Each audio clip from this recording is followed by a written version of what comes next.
안녕하세요. 오늘도 날선입니다. 오늘은 간단하게 비트코인에 대해서 알아볼 겁니다. 비트코인, 인생 역전의 아이콘이자 디지털 금이라고 불리는 최초의 가상화폐.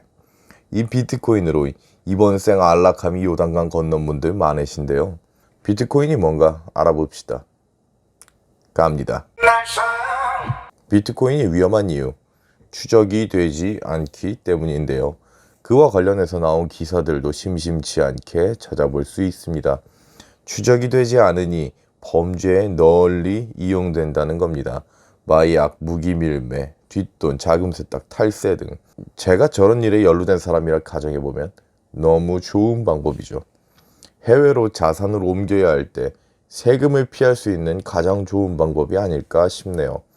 비트코인으로 바꿔서 현지에서 현금화하면 세금 문제 쉽게 넘어가겠죠.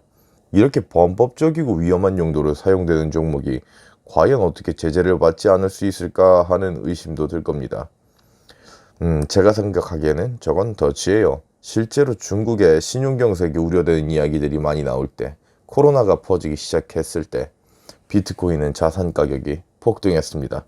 앞에서 얘기한 자산을 옮기는 규모가 커지니까 수요가 늘어나고 그에 연동되어 비트코인 가격이 오른 게 아닌가 생각하는데요. 그럼 어느 정도 선매에 놨다가 일을 일으키고 올랐을 때 팔면 이득 볼 수 있죠. 그래서 제 결론은 비트코인도 계산 속에 있을 것이다 라는 거예요. 다음 화폐 시스템의 프로토타입이지만 다른 용도로 이용한 것이다 라고 볼 수 있겠죠. 디지털 금이라고요. 말도 안 되는 이야기죠. 금은 저렇게 자산 가격의 등락이 버라이어티하지 않습니다. 그러니까 비트코인은 초위험 자산으로 분류할 수 있을 것이고 금은 역사적으로 안전자산인 거죠. 그리고 금은 생산량에 한계가 있습니다. 비트코인 아마도 그렇지 않을 가능성이 매우 크고요. 총 코인 수의 리미트가 있지 않냐고요? 원래대로라면 그렇다고 발표했었죠. 구글에 비트코인 버그 검색해 봅시다. 버그가 있고 패치를 했다. 그럼 다시 패치를 하면 찍어낼 수도 있겠군요.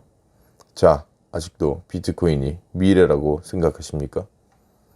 물론 그럴 수도 있죠. 경제가 어려워지면 비트코인 다시 뜨고 그리고 몰락할 겁니다. 언제까지? 다음 화폐 시스템이 안착될 때까지. 처음에 말했던 설명대로 추적이 되지 않는다는 특성으로 인해 특히 중국에서의 해외 자산 반출에 영향이 있는 종목으로 다시 뜰 소지가 다분히 있다는 겁니다. 하지만 그렇다고 확신할 수도 없고 영원할 수도 없죠.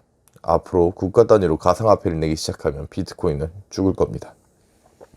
오늘의 결론은 비트코인에 투자하지 말라는 것이 아닙니다. 다만 비트코인을 맹신하는 것은 위험함을 알리는 겁니다.